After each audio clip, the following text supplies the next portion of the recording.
Yay! Hello everyone, my name is Jacquelin Harris and I'm so excited to welcome you to our first Artist Talk Tuesday.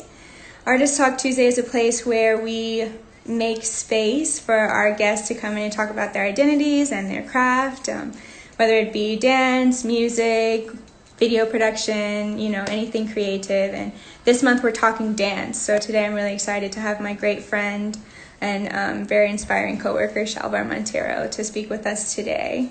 And when you tune in, please send us your comments and your thoughts and your questions in the chat so we can answer them as we go on. And you can also use your comments to enter the Artist Talk Tuesday raffle, in which you can win the opportunity to win a 30-minute private for free with one of our mixed face artists of your choice. And so if you would like to be considered for the raffle, just send us a direct message or a comment that says Artist Talk Tuesday. Send us a private message and let us know you'd like to be considered. And also please include that in your registration. So make sure you register, because registration is now open for our January Jam session, which is happening January 2nd and January 3rd of 2021. We'll host a 2-day workshop, which you can take many different dance classes by our wonderful faculty or participate in our Artist Talk Q&As, which will be similar to this, but amongst our 8 faculty members. So please check out the link in our bio, our Instagram at Make Space Artists, our Facebook page to get more information about that. So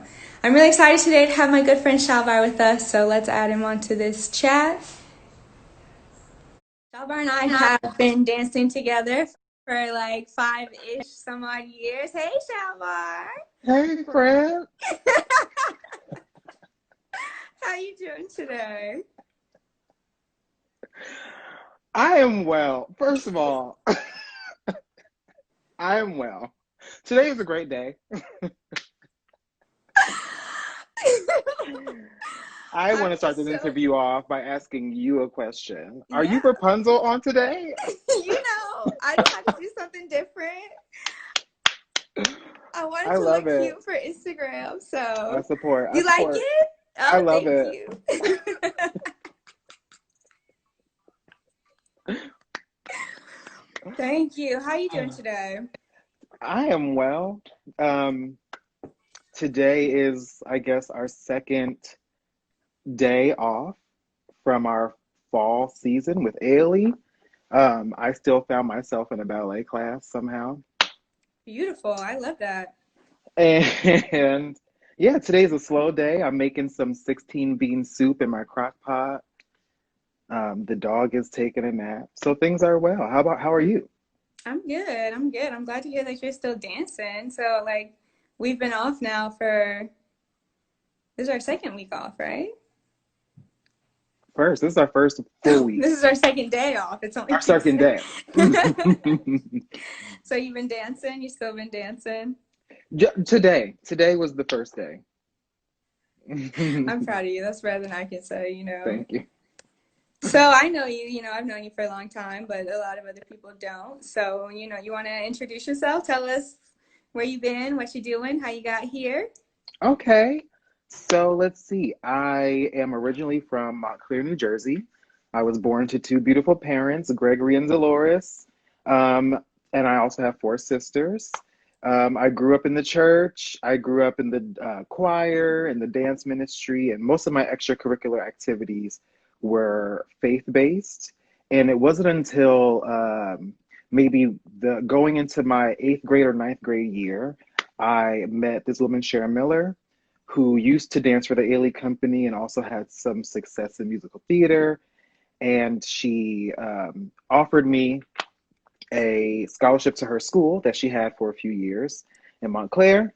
And then, so I went there after school during my high school years. And then I graduated a year early from high school and went to Montclair State University for a year. And then I transferred to SUNY Purchase and got my degree in dance after finishing their 4-year program, and started freelancing pretty much right out the gate with the likes of Sidra Bell, Dance New York, Elisa Monte Dance. I spent most of my time with Kyle Abraham for 4 years as a collaborator. And that's actually how I was first in the room with the Ailey Company as his choreographic assistant on his first commission called Another Night, the summer of 2012. And then I was invited to join Ailey 2 the summer of 2014. And then I did a year with Ailey 2, and I joined the Alvin Ailey American Dance Theater. And then a year into, or actually 6 months into my contract, the company was on a break. I guested with Body Traffic and did a nice little tour with them. Yeah, and then just a lot of dancing, lots of stages, lots of countries, lots of experiences with Ailey. So it's, yeah, and so now I'm in my 6th year with them. Wow. It's That's a really lot. beautiful to hear that story from the beginning. I feel like, I've heard it a couple of times, but to hear it all the way through and that trajectory is really awesome. You've mentioned like a few names in there, so I'm curious about, if you have any people who you consider to be your mentors and why you would say that they were your mentors or what kind of impact these really beautiful names that you've stated, like how they've impacted your trajectory. For sure. I feel so. My first professional experience was with Sidra Bell, and I think that she definitely ignited um, a curiosity for movement and just vocabulary that you might not pair together.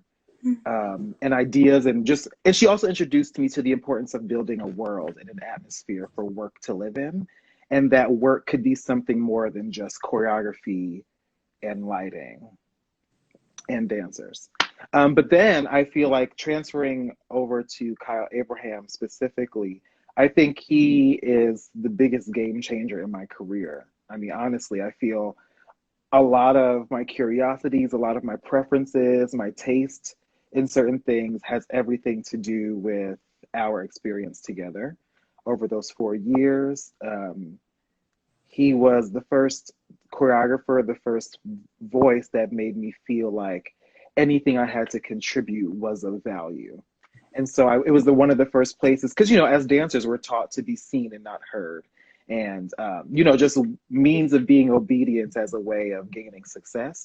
And I feel like Kyle Abraham was the first person to kind of take the lid off and actually require us to have input, whether it was as a collaborator dancing or somebody who was just contributing life experiences and what we felt the trajectory of the work could have. So I think realizing that I had more agency than I thought I did was a game changer. And so Kyle, even though he's very involved, I also feel like he does a good job of being hands off and letting us figure things out. So I think the biggest mentor, role model, um, eye opener would be Kyle Abraham for sure, hands down, hands down. And then I also love that. requiring me to like talk about myself and not be scared to do Yes. it. Yes, that's what I was going to say. I love that idea of bringing your own experiences into the work. I think that's so important in what we do. And I feel like it takes a great mentor, a great teacher to give you the space and the confidence to do that for yourself. And I'm wondering, like, because you said you grew up in the church. Mm-hmm. So I'm wondering, like, how you've taken your upbringing and your childhood and, like, brought it into your adulthood, into your artistry. Like, what about you do you love to bring into your Mm-hmm. artistry? Um, honestly, my favorite, I think when I dance, I feel like the little boy in me gets to stay alive through dance. Like all the curiosity and the things that I wanted to get into that I might not have had the time to or the access to, I think that part of me still stays alive. And I have like an affinity for animated things, cartoons, anime, like you name it, I'm in it. And so I think that definitely helps fuel that anything is possible and like, the principles of integrity and hard work coming through for you. And so I really feel like as a dancer, I'm mostly connected to the inner child and the parts that um, so easily get jaded as we walk through the world. So I think, and I think that's also like holding true to spirit and to God and always looking at not the grass is greener necessarily, but just an optimistic upward view that kind of takes the the the mundane things, the small things that happen throughout the day. It helps take the focus off of those and more connected to light. Alyssa says we both look gorgeous, so I just want to say thanks, Liz. Oh, thank you. But I love what you're saying. You know, you got to keep it. I feel like the art, you know, is more than just us. It's bigger than us. So I love that to kind of keep it about the work and so that's really beautiful. So I'll tell you a little bit about why we asked you to come here, because Make Space is an initiative started by me and my sister, Rachel Harris. Hmm. And we are trying to create space for minority communities to share their art and be mentors to other creatives coming up in the community. And we asked you here because you are so powerful and so brilliant as an artist. And we really feel like you are a force of nature and a huge role model to other young, specifically African American male dancers who are coming before you. And so, a question that I'm really curious about now is in what ways do you see your Blackness as a part of your artistic identity? Mm-hmm. Or do you? Maybe you don't. You know, maybe you're just out here living, which is beautiful. Honestly, I will say, I feel like my awareness has shifted from company to company. I think right now in this company, I have the huge privilege of being in a predominantly Black company where the experience and the emphasis is on the African American experience and what it is that we have gone through, have to say, want to say. Um, and so I feel like right now, should I shake the table? I wonder. So I feel like, Do so I feel it. like right now I have the great opportunity to be just in a group that looks like family, a group that looks like me. And I feel like I I feel like it's a safe space because it's one of the spaces where I don't necessarily have to worry about the politics of my complexion. What I do sometimes get concerned by is the how our skin has been politicized and how anything that we as a Black company do can ruffle the feathers of what we think our audience is, and then we're not given opportunities to see ourselves fully realized in whatever statement that work was intended to make. And so I think it's interesting. Usually as a freelancer, I feel like it's always a plight or my plight to be like my Blackness, my experience, my identity, and like ripping off layers of myself.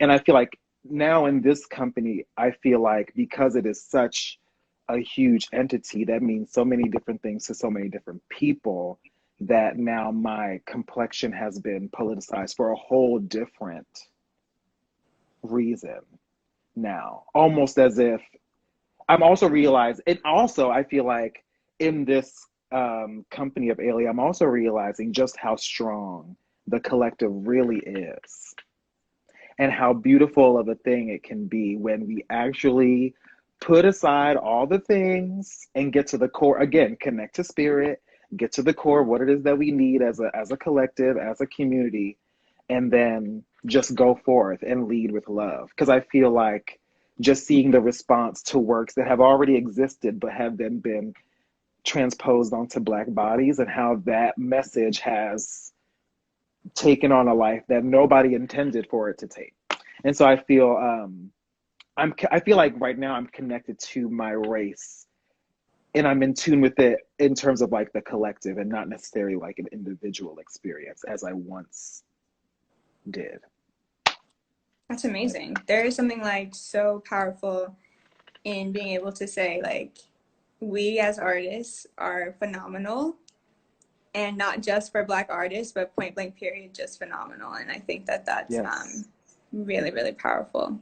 Mm-hmm. um but there's also, it's a double-edged sword because there's also this idea of people, especially people who have preconceived notions about what we should be able to do as Black people, not being able to see anything beyond their already preconceived notions of, who we are as a people. So I'm curious as to whether or not there are any things that you try to do when you are in those circumstances where you feel like, you'll only be able to get to a certain cap. Have you ever felt like that?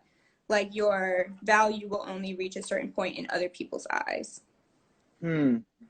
And the question is, what do I do when I get there? Yeah. um, hmm.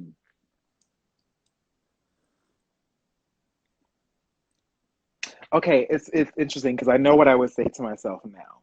When I was in those spaces, okay, there was a point in my career where my goal was to be in a repertory company. And I found myself in companies and experiences where the work was centered around one voice, which is fine. And I just wanted something different.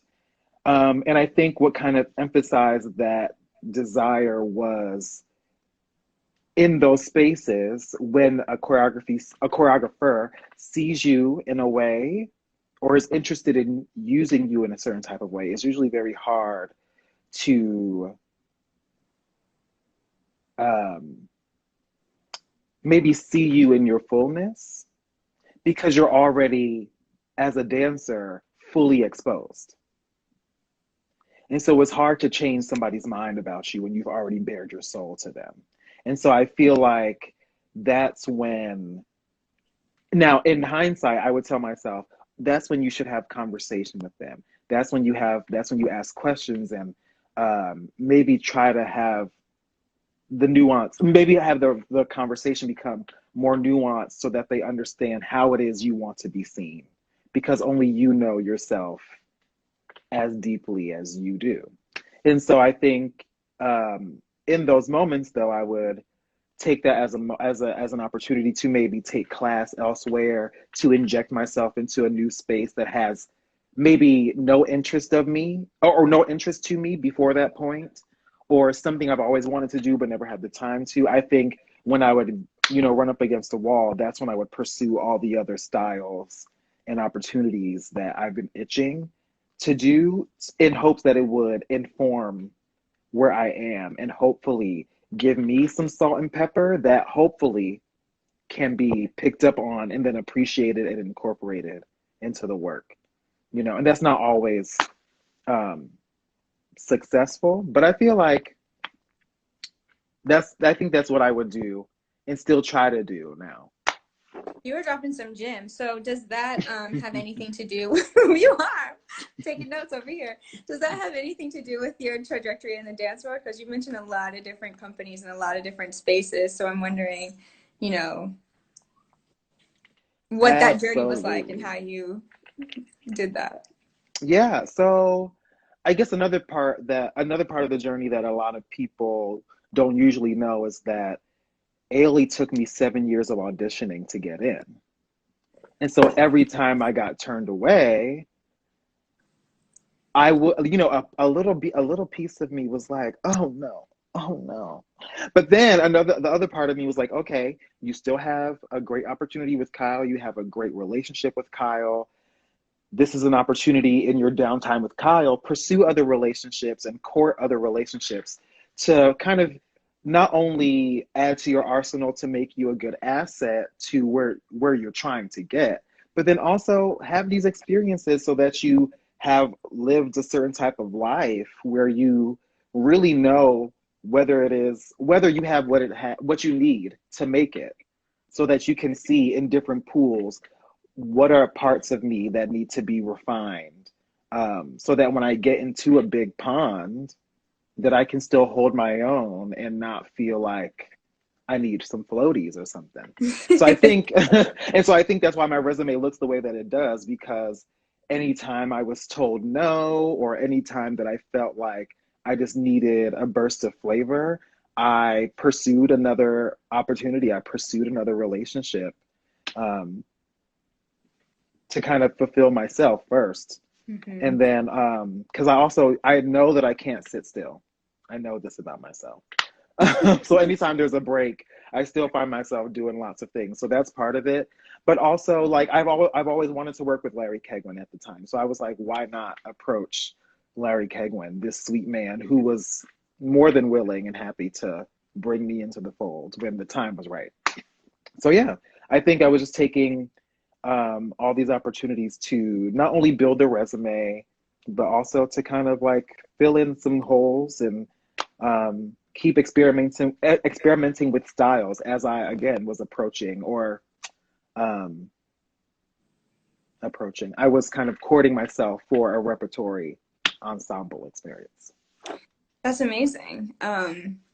I love the idea of like gathering all the different tools in your toolbox, and then when you get to where you've always wanted to be, just exploding and letting all those tools work their magic and being fabulous and taking over the world. And that's definitely what you are doing, my friend. It's so powerful. Thank you. So I have another question related back to Blackness. And you talked about all these different companies and using the time to explore your things, and you touched on it a little bit, but I'm wondering if you have any more insight into like how the different spaces, how you conducted yourself as a Black man in these different Mm. spaces. And at Ailey, being a primarily African American company, there's a great sense of community. So I'm wondering if you Hmm. found that in other places or in different ways, or how that experience has been. Yeah, I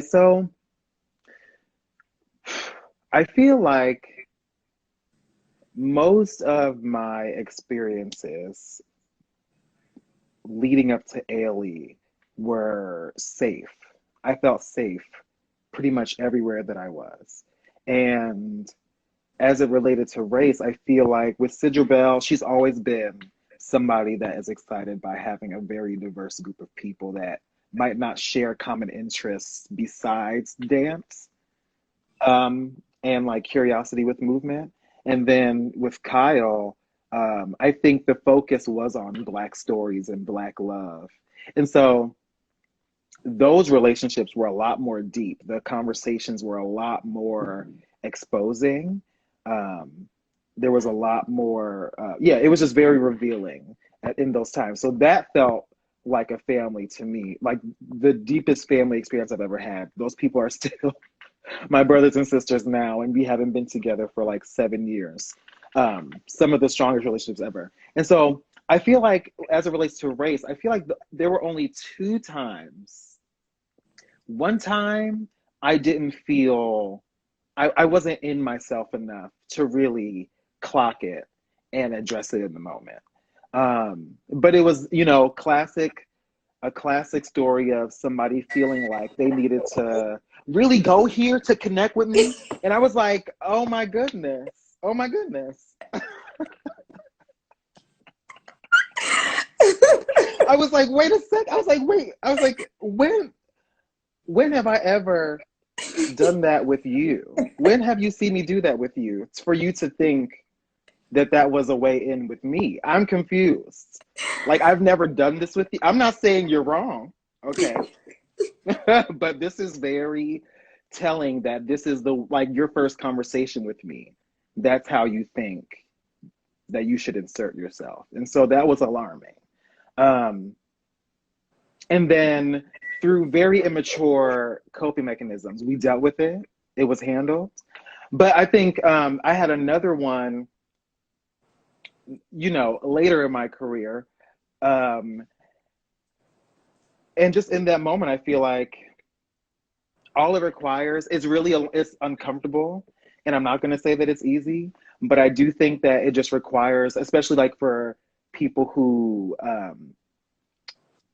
I'm not non-confrontational, but it's either very little or it's a lot. And I Mm-hmm. haven't, and the a lot comes from, trauma that we want to like deal with appropriately. And so I kind of shut down in confrontation, but I think in that moment, what was really helpful was just taking the breath and understanding that I am in a dance space. And as artists, I'm hoping that after this moment, what I'm about to say will be received well. And I'm just going to trust that my heart will be seen right now. And then I just said, I'm uncomfortable when you blah, blah, blah. I didn't make it a teaching moment. I didn't think it needed to be because I think it was very clear. as the only Black man in the room at that time. So I think as it relates to race and just the sensitivities of language as it pertains to identity, I think it's really everybody just taking a second before you speak, whether you're the one delivering or responding to something. And then I also think that, if you're on the receiving end of criticism, it's just taking a second to breathe and say, thank you. I didn't know does not need to be a part of the conversation. Just thank you. Thank you for letting me know and move on. Especially, and I think that's something that I'm very sensitive to now, especially as I've shifted into a teaching space at NYU and having to deal with a myriad of identities, you know, and dealing with whatever these identities are with a mask on. And so it's a lot more impersonal. So it's just conversational skills have to be like kind of at the forefront, especially if you're facilitating a class or a rehearsal space. So I feel like not for this to, this is not to be inflammatory, but I feel like identity in general, I feel like race, it for me is kind of like one of the more understood things, at least in the places I've been able to move through recently. And I think addressing disabled communities, like anybody in what I affectionately refer to as the alphabet gang, the LGBTQIA plus community, with love. It's just like the conversation now has become so much more nuanced, and it's trying to figure out how to address all of those things in an hour and 10 minutes of time. Mm-hmm. Effectively, and still give skills on how to be a great dancer. It's crazy. It's crazy. It is crazy. It's a lot. But what I hear from you is that, all it takes is a great understanding of yourself, being able to understand why something is inflammatory for you or why it may not be inflammatory for you, and also understanding that it's not a commentary on anyone else. It's not a commentary on the collective. Like, what I need is what I need, and I can communicate it with love, and hopefully it'll be received as something that is for me. So I'm wondering if having a mentor like Kyle, who you spoke about earlier, who was a Black man, if that kind of helped you gain more understanding of yourself, or maybe it didn't. Maybe um, you are just naturally very self-aware. But I'm wondering how how important it is for you to have a mentor or somebody who is a reflection of what you see in yourself. I definitely, well, first of all, again, like I definitely think that Kyle, even even in right now in this time where I haven't had a proper conversation with him since maybe the beginning of this pandemic, I still feel like there's no question that I can't ask him, no conversation that we can't have. So it's great to have access to somebody like him. But I also feel in recent years, as it pertains to leadership or direct mentorship, I feel like I am discovering and exploring my own teaching styles and sensibilities based on what I would want from the mentor that I don't currently have. Mm-hmm. Which is kind of not, it's kind of fun. It's kind of like I'm kind of like being the mentor to my younger self. And kind of like thinking about what did my younger self need at 16 or 17 or at college age? What did a young, eager person need to hear besides things that they've already heard at home at their studio? And so that's kind of been the exciting part, kind of going back to the drawing board of what it is that I've learned and kind of transporting back to college time and thinking about the things that I didn't know and where I learned those things and why they came up, when they came up, and trying to give students now a lot of that information now so that they can have smaller training wheels when they graduate. Absolutely. I love that. So what would you say to, your younger self? My younger self, I would say, what does RuPaul say all the time? Don't rely on your body. I would tell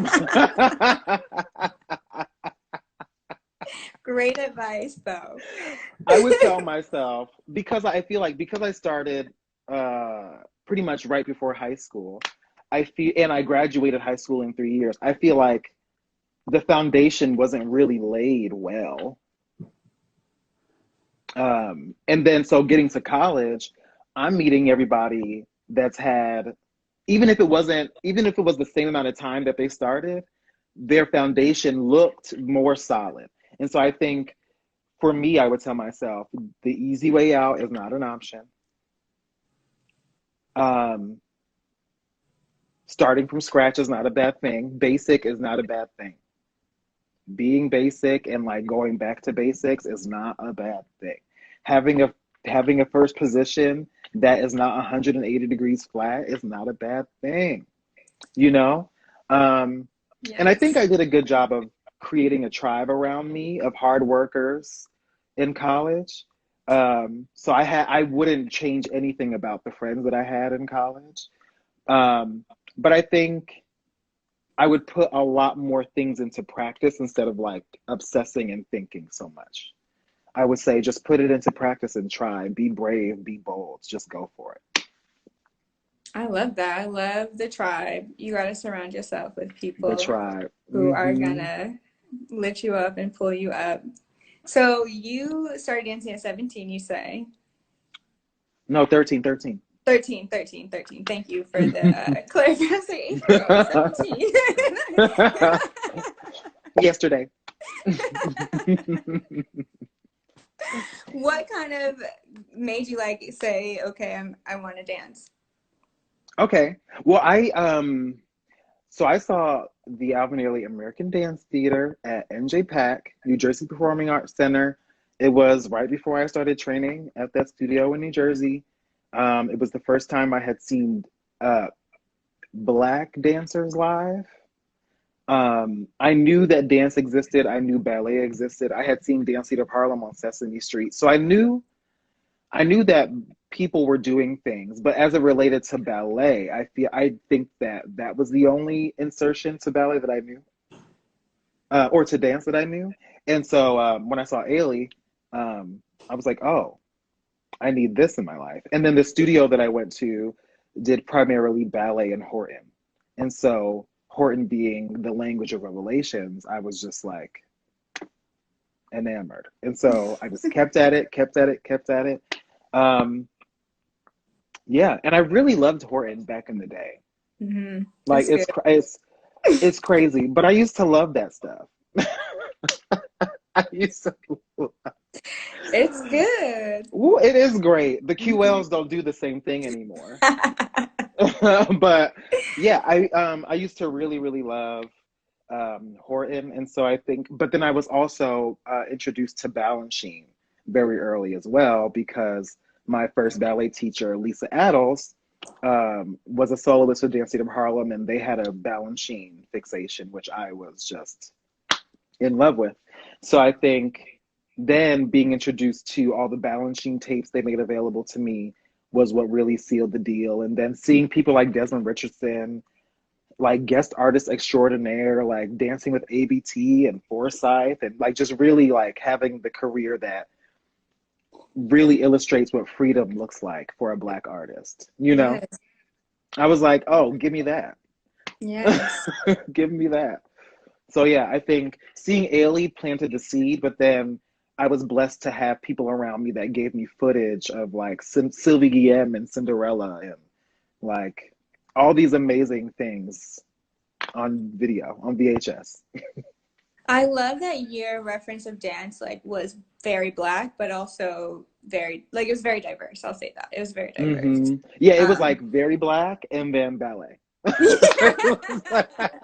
the Yeah. very black people were like, dancing, doing it, like doing all Yes. of it very well, which I think is Yeah. so powerful for our young artists to see like people of all kinds, just kinds, in many different Mm-hmm. ways is doing great things in many different ways, and understanding that it's all possible. Um, Yeah. And I yeah. think that also goes to, I think another thing I would tell young dancers, because I was also lucky enough to, um, that was similar to a competition studio in the sense that every style of dance, I appreciated it.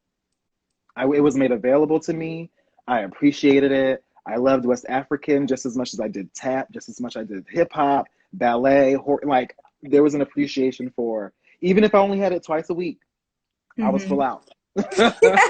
I know you were, Chalvar. I And know then you like mm, mm, I feel like uh and then also being given like materials to look at and to admire and to see, like the first Ailey VHS I saw was them doing Stack Up and Cry, and then flash forward, you and I are partners in Stack Up going crazy doing switch leaps.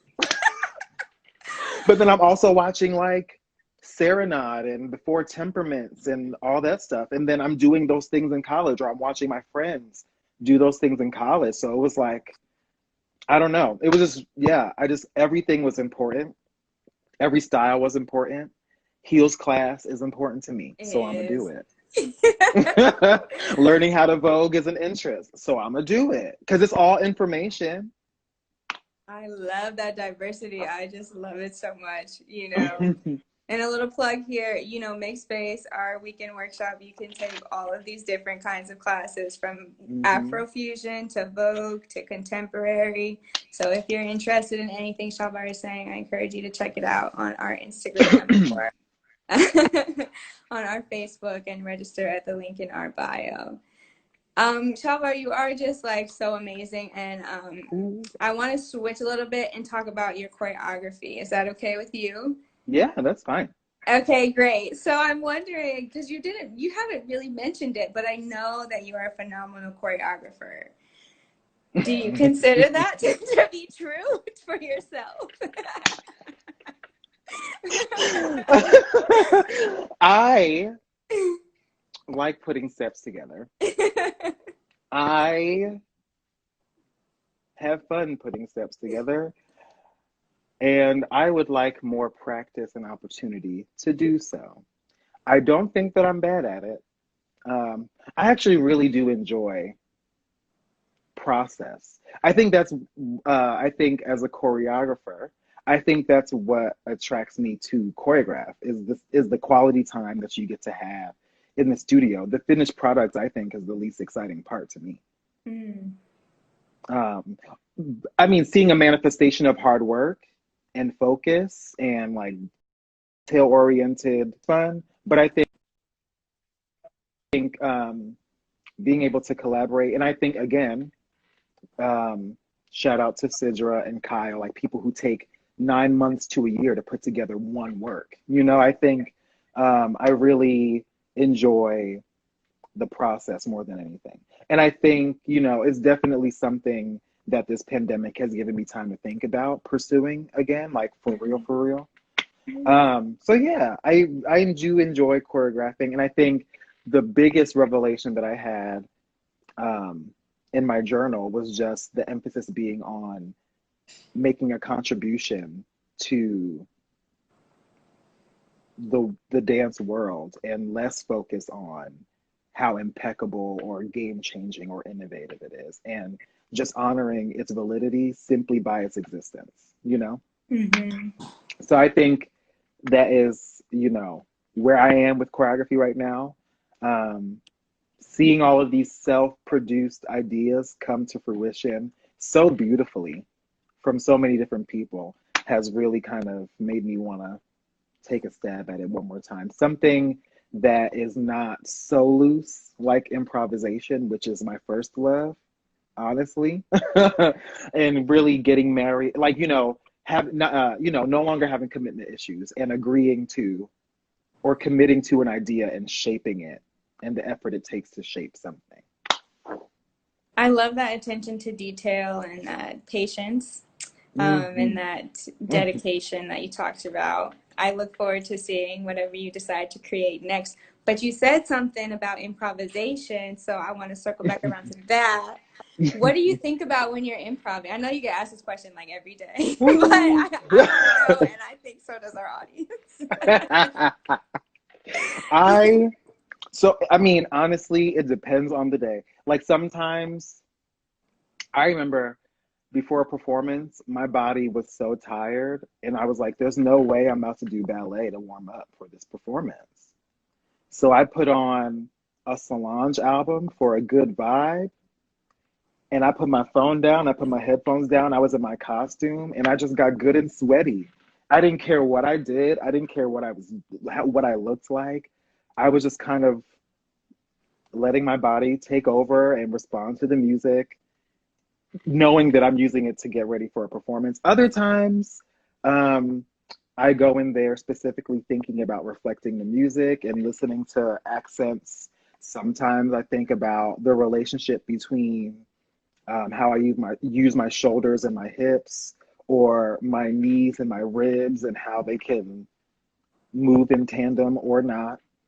Um, how I use my head, like just initiating from different places, playing games, like trying to interrupt things as they're going. Um, Sometimes I encourage doing the same thing over and over again. Sometimes I'm trying to actively break habits and see if I can do something new.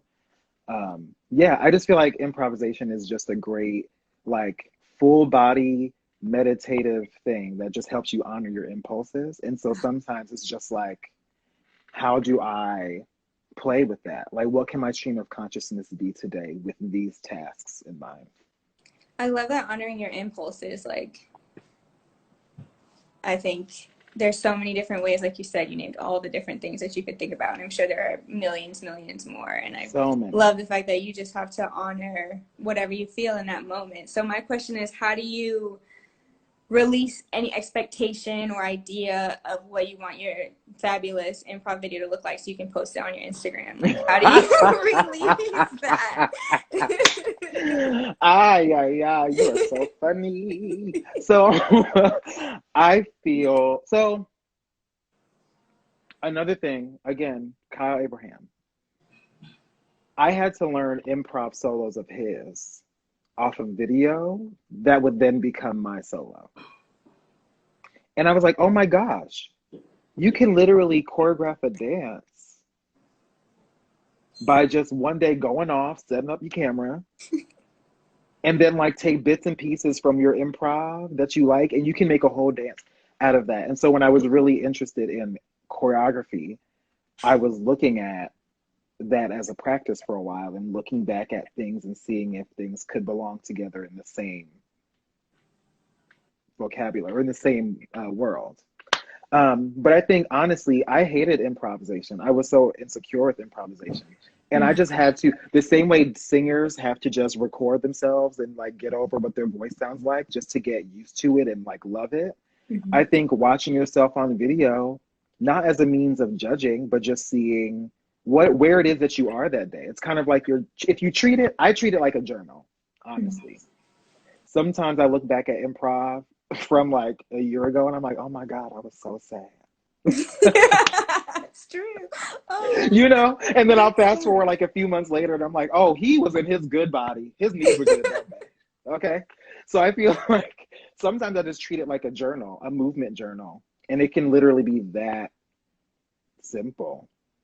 Um, and then as it pertains to like putting it on the internet, it's just a matter of, do you feel strongly enough to share it? I guess. Or not even strongly enough, but because I also feel like improvisation for a lot of us is so exposing because it's really, this is what's on my mind. yeah.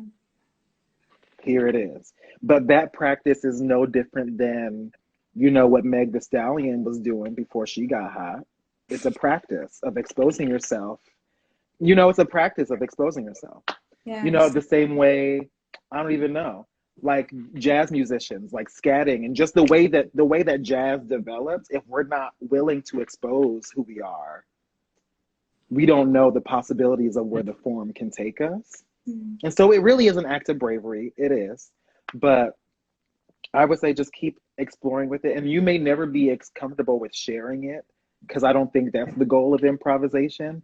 But if it is about having a conversation and like a call and response with people through movement, I think it's worth investing in just looking at yourself and seeing the possibilities for the next time without judging where you are right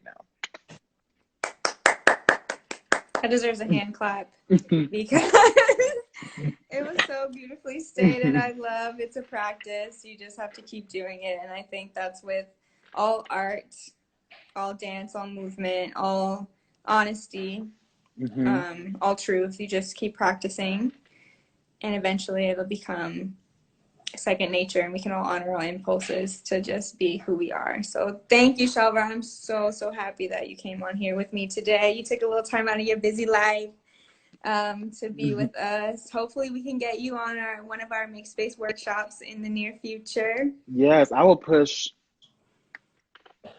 my nothing out of the way to make it happen. I love it. I love dancing at home. Me and Rachel are both sharing the space, so it'd be both of us in our little, our little It house. is Like, so we funny in both. here. Oh my gosh. I kicked this dog 5 times and she didn't move. She just looked at me and was like, "Do it again. I dare you. I Do it know again." she did it. She thought it was a game. Oh my goodness. Oh, yes. Okay. So thank you. I hope that we all caught that word. I did. I took some notes, so thank you. Thanks for having me and Yeah, giving of me an course. opportunity to share and see you. I don't even know what to call you. Rapunzel locks. Rapunzel. I just added some locks to my locks, you know. I support. I love it. Party in the back. So, for all you guys watching, thank you for tuning in. This was our first ever Artist Talk Tuesday. If you loved what you saw, join us next Tuesday for our another Artist Talk with another amazing artist on MakeSpace Artist Instagram.